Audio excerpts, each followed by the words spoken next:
different way for the betterment of the adaptation. Maybe a little different from what was mentioned in the book. Deviation ba ng konting elements, may mga ganun ba? Maybe you can let us in on during filming.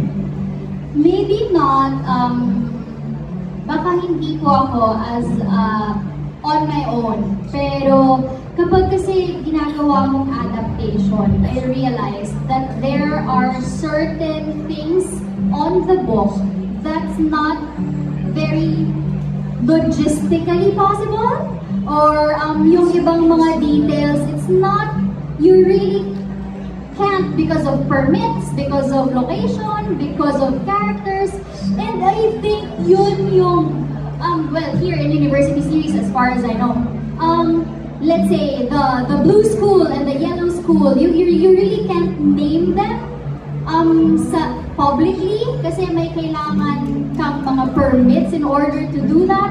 So I think those are the things that we had to change, but not me personally parang it's more of a production and creative decision that as much as we want to really stick on what's on the book, we have to medyo liko tayo konti.